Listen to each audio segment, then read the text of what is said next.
Get ready, because what you're about to hear will blow your mind. It all starts in Salta, one of Argentina's most beautiful provinces, with postcard-perfect landscapes, booming tourism, and sadly, drug routes that are becoming cocaine highways to Europe. And we're not talking about amateur gangs. This is a whole different ball game. Here, international cartels, hidden labs among sugarcane fields, and a political protection network that has been operating for over 15 years come into play. What kicked it all off was a series of secret operations by the gendarmerie near the border with Bolivia. In less than 3 weeks, they seized 480 kilograms of super pure cocaine.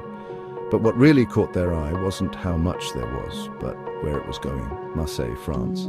How can drugs leave Oran and end up in European ports without anyone stopping them? According to sources from the Financial Intelligence Unit, everything is moved through sugar and tobacco export companies. The drugs are hidden in containers within special compartments that even regular scanners can't find. And here's the most shocking part: several of these companies received money from the national government between 2013 and 2021. These funds were meant to help local businesses grow, but they ended up, whether people knew it or not, helping to pay for the drug trade to get bigger.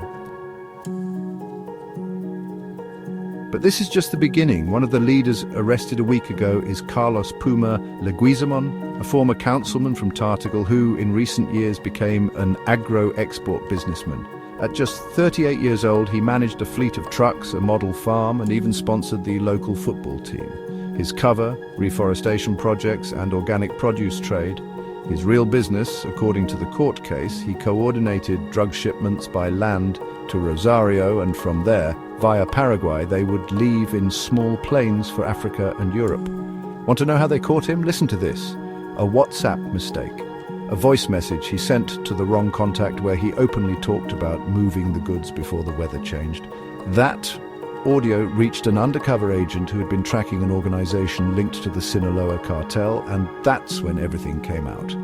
Authorities followed him for 2 weeks. He traveled in an armored truck, but the key detail was the plane. The Puma had a small Cessna that took off from a private airstrip near San Ramon de la Nueva Oran. That plane was intercepted by military radar in a joint operation with the Air Force. Inside, 123 kilograms of pure, uncut cocaine, valued at over 7 million euros. But what they found in his house was even more shocking. A notebook with records of monthly payments to provincial officials, customs agents, and even a federal judge, all with dates, amounts, and even emojis. Yes, emojis.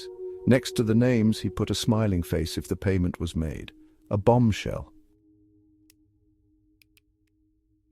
After Puma Leguizamon was caught, the Ministry of Security tried to say it was just one isolated case, but behind the scenes, a secret federal investigation started up with the direct help of the UIF and the ARC, and even intelligence agencies from Brazil and Spain.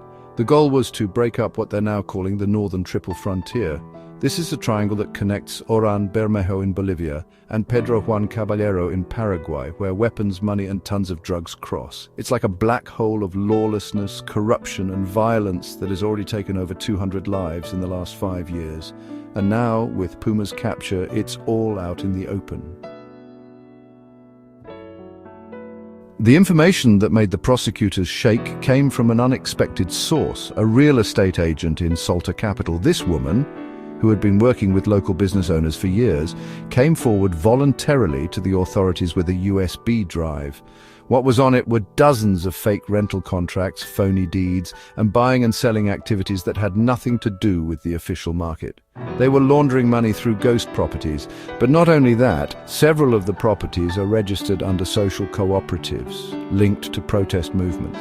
An unexpected connection. One of the names that appears most often in these papers is Diego Almaraz, a former social leader who now runs a foundation for helping young people in tough situations get back into the workforce. This foundation receives money from international organizations, and according to the investigation, it's actually a front for moving dirty money. But the craziest part is this. Among the records, there's a transfer of $250,000 to an NGO based in Madrid. And when investigators tracked down that NGO, they found out it was actually a shell company whose real owner is an Argentine businessman who was an advisor in the Ministry of Agriculture during the previous government. Everything connected. At the same time, the gendarmerie found a network of secret runways in northern Salta that connect to the Bolivian jungle. It's not just one or two. There are at least 14 hidden among sugarcane and soy fields. At each one, according to sources from the operation, fuel drums were found, traces of drug packaging and temporary structures to load planes in less than 10 minutes. And here's the most sensitive part.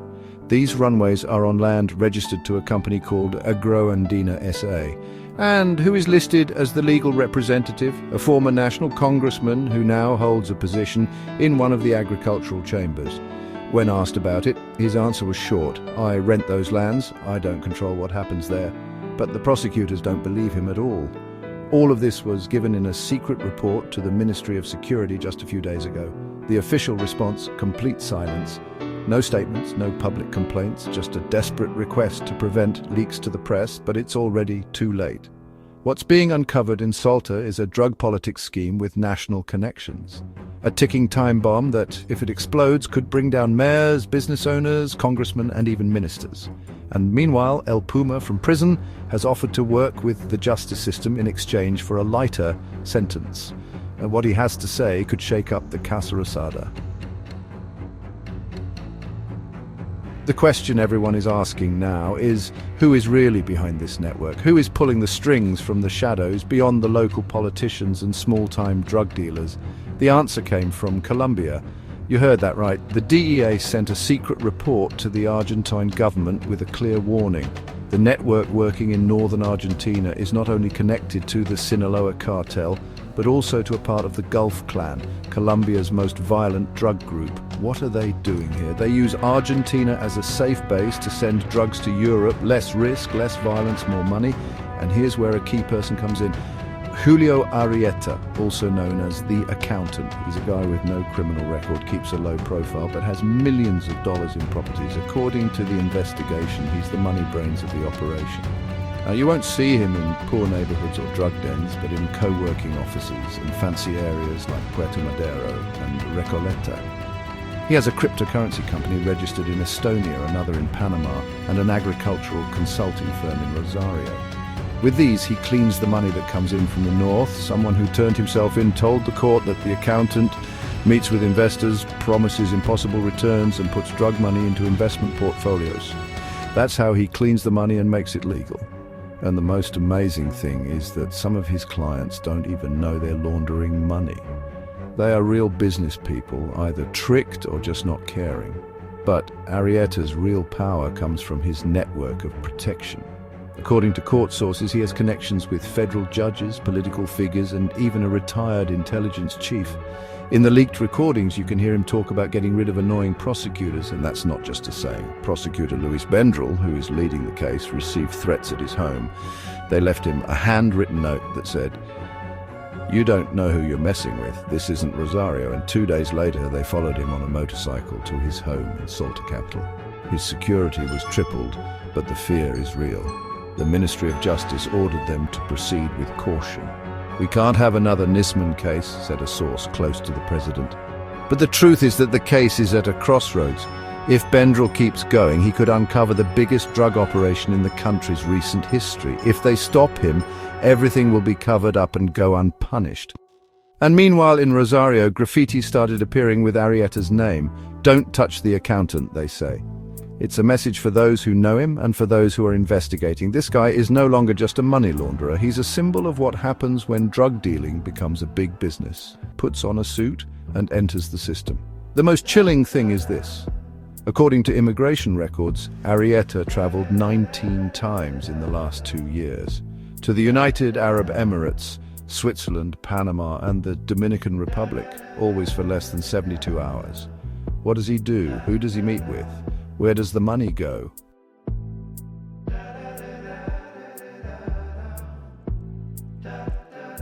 The web of power and corruption. The line between organized crime and institutional power in Argentina is getting thinner and thinner. And what's coming out in this case proves it. Because now it's not just about drug dealers and money launderers, it's about politicians, judges, officials, and even journalists. Let's start with the big news. The UIF submitted a report that found at least 5 transfers of over $400,000 each to an account in Miami. The owner, an offshore company linked to a former security minister from a northern Argentine province. The same person who now advises a national congressman who sits on the Congressional Drug Trafficking Committee. Yes, you heard that right, but that's not all. Prosecutor Bendrell, in a report that was partly leaked, included the name of a very well-known primetime TV journalist. Why? Because messages from him appeared on the cell phone of one of the arrested drug traffickers, asking for exclusive information about the operations before they became public. In one of the audio recordings, you can even hear him saying, "If you give me the names beforehand, I'll clear your media record. No one will touch you." Boom! The journalist denies everything, but the court has already asked for his phone, and the worst part is, he's not the only one. There are 2 other communicators, one from a national newspaper and another from a radio station in the interior, who are also under scrutiny. What this shows is that the network isn't just criminal, it's about communication, institutions, and politics. And it works because everyone has something to lose. Everyone is tied in, and meanwhile, the drug structure keeps working because the business never stops.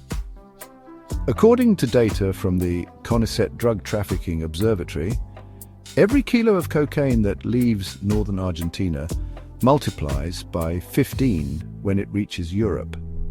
We're talking about profit margins that can only be sustained with high-level complicity. There's no other way. One of the most chilling pieces of information in the file is the network of informants within the security forces. There are chats where they talk about clearing routes, not checking a certain container or letting a certain shipment pass. Some of these messages are signed with initials that match retired and active police commissioners. And pay attention to this. In the wiretaps, the name of a current customs official at the Salvador-Matza border appears. According to someone who turned themselves in, he was getting paid between $10,000 and $50,000 to look the other way. The court has already asked for his arrest, but for now he's still working. Why? Because someone very high up is protecting him. At the same time, the government is trying to show they're in control. The Minister of Security gave a press conference where she promised zero tolerance for police corruption. But the crazy thing is, her own advisors admit that the system is completely taken over. "You can't trust anyone," one of them said. And the most serious part is that while this whole network grows, the poor neighborhoods are still the visible battleground. That's where drug dealing, violence, and deaths are just the tip of the iceberg. Meanwhile, at the top, the real culprits are working from air-conditioned offices with expensive drinks and trips to Europe. At this point in the story, the investigation is no longer just a court case. It has become a state affair, because the reach of this network has extended to the Casa Rosada, literally. A few days ago, an anonymous letter arrived at the presidential office. It was typed on a typewriter with no return address. It said, "Stop messing with the North or you'll have another December 2001. Don't underestimate what we can do." It was classified as a red-level threat and activated the maximum security protocol. The letter was sent to the security department, but the most disturbing thing was what was inside. An aerial photo of Quinta de Olivos and a USB drive with videos of violent protests edited with narco cumbia music, a warning in the style of Mexican gangs. At the same time, President Milei called an urgent meeting with his security cabinet. There, according to leaks, they looked at declaring a state of emergency in certain border areas and putting the military at the main land crossings in the north. This was an extreme step that caused some pushback from within, even from the army. But not everyone in the cabinet is on the same page. An inside source from the Ministry of Interior said that some parts of the government would rather not dig deeper into the investigation, at least not until after the midterm elections. The reason? Some of the names in the case are on official party lists in key provinces. If they fall now, the political cost could be very high. And this is where the election campaign comes in. In recent weeks, a series of ads began circulating on social media and digital platforms linking certain opposition candidates to drug trafficking. Well-edited videos with thriller music, pixelated photos and phrases like, "Would you trust your safety to this guy?" All unsigned, all widely spread. Dirty campaign or veiled warning, nobody knows. What is known is that some candidates have already received threats. Congresswoman Carolina Gomez, who chairs the Internal Security Committee, reported that her daughter was followed by a car without a license plate. Senator Carlos Lujan requested federal protection after receiving an envelope with .22 caliber bullets in his office. And the governor of a northern province cancelled his public schedule due to unspecified security concerns. In this crazy situation, a secret report got out. It talks about a secret agreement among some powerful people. It's like an unspoken deal to not make things worse, to let justice go only so far, and to make sure the elections aren't messed up by this mess. But that deal is in trouble because Prosecutor Bendrell already has a list of charges ready. It includes 3 current officials, 2 lawmakers, and a businessman who's very close to the president. And he's not planning on stopping.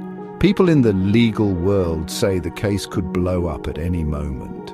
If Bendrell signs these charges before the candidate lists are finalized, this will become a huge national scandal, said someone who works in Congress, and if he doesn't, he'll be out of a job. He's all alone. And here we are in the home stretch of a story that, as I told you at the beginning, seems like fiction, but it's completely real. A story that stopped being just about drug lords and became about power, complicity, and fear. Because now the big question is, what's going to happen if all of this blows up? In the halls of Congress, they're already openly talking about a containment operation. The ruling party is thinking about bringing in a fast-track law to make drug trafficking penalties tougher, while the opposition is trying to protect certain lawmakers who were mentioned in the case. At the same time, the opposition is asking for an investigation committee and special sessions.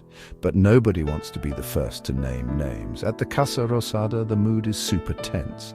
President Milei, who until now had been fighting against the political establishment, is now, for the first time, up against an enemy that can't be named, the drug power, and they're not afraid to fight back.